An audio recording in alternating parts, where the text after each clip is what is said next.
অসুস্থ বানরকে সেবা শুশ্রূষা করতে এগিয়ে এলেন গ্রামবাসীরা। আবারও ধরা পড়ল মানবিকতার পরিচয় আমাদের ক্যামেরায়।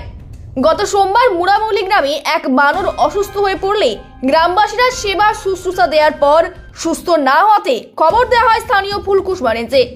একই হাড় কাঁপানো শীত, তবুও বন্যপ্রাণ বাঁচাতে তৎপর বন দপ্তরের কর্মীরা। বুধবার রাত্রে খবর পেয়ে অসুস্থ বানরকে উদ্ধার করল বন দপ্তর। বন বিভাগের কর্মীরা প্রায় 1 ঘন্টার চেষ্টায় অসুস্থ বানরটিকে খাঁচা বন্দী করেন।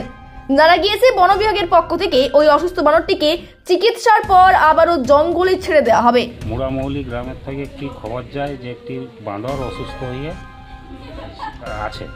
তাহলে খবর পাওয়ার পরে আমরা যথারীতি এসে এই অনেক প্রচেষ্টা করে অসুবিধার মধ্যে গ্রামবাসীদের সহযোগিতা করে বাঁদরটিকে গাড়িয়ে খাঁচার মধ্যে নিয়ে যাওয়া হয়। কি হয়েছিল? অসুস্থ, কোমরটা ওর হয়ে গেছে, একবারে পুড়ে গেছে কোমরটা। একে কি করা হবে? এই যাই চিকিৎসা করা হয়, তারপর সুস্থ হলে জঙ্গলে ছেড়ে দেওয়া হবে। আপনার নাম? যোগেন্দ্রনাথ মাহাতো। আপনি কি ফরেস্ট অফিসের কর্মী? হ্যাঁ।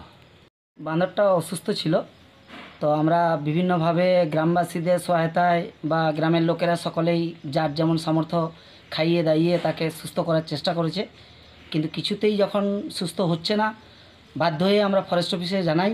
ফরেস্ট অফিসের লোক তারা আজকে সন্ধ্যাবেলায় এসে পড়ে তাদের যথাসাধ্য চেষ্টার মধ্য দিয়ে অবশেষে হনুমানটাকে খাঁচাবদ্ধ করে নিয়ে গিয়েছে। কখন হয়েছিল অসুস্থটা? অসুস্থটা গত পরশু দিন। আজ কি বার?